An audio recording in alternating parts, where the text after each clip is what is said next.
Happy Black History Month.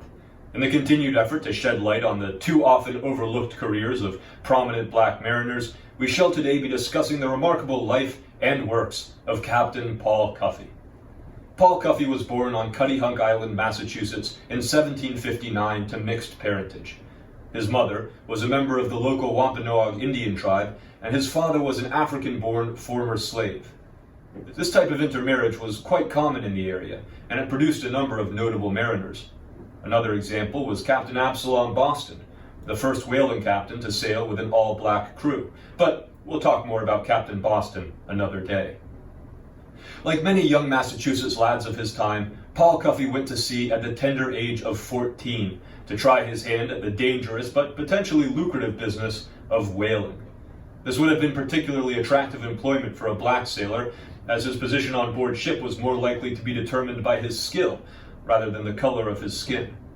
One black boarding house owner of the day recalled that there is not that nice distinction made in whaling as there is in the naval and merchant services. A colored man is only known and looked upon as a man, and is promoted in rank according to his ability and skill to perform the same duties as the white man. Just 3 months into Cuffe's new career, however, war broke out between the 13 colonies and Great Britain. The ship he was sailing on was captured, and Cuffe spent some time in New York as a prisoner of war.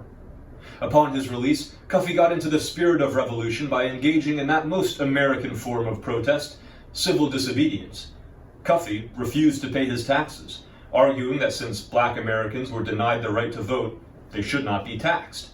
This was, after all, taxation without representation, one of the key grievances of the American colonists.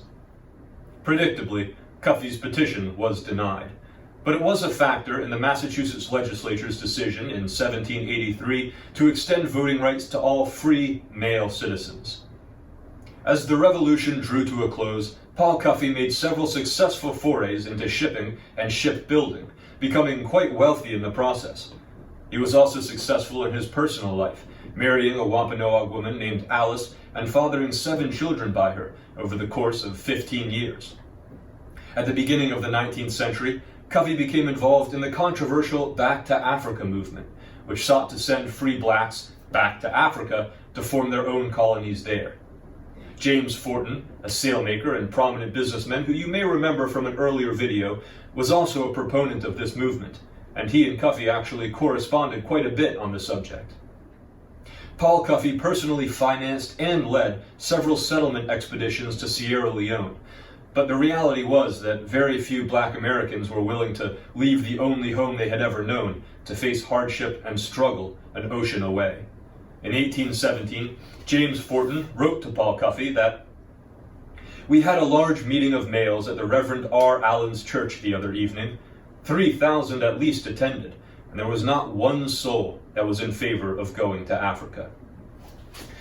Cuffe also became somewhat disillusioned with the movement, both due to the racist motivations of some of its white supporters and the difficulty in convincing local African chiefs to switch over from the very profitable selling of captives into slavery to a more peaceful, agrarian-based societal model. Nevertheless, Cuffe remained a philanthropist and a champion of education, founding perhaps the first racially integrated school in the United States, and becoming the first African American to be invited as a guest to the White House, meeting with President James Madison in 1812. In 1817, Paul Cuffe died at home, but his legacy lives on to this day. He has been honored on multiple occasions by the Massachusetts legislature. He lends his name to a historic trail and a park opened by the New Bedford Whaling Museum, and he is the namesake of at least 2 schools, including the Paul Cuffe Maritime Charter School in Providence, Rhode Island.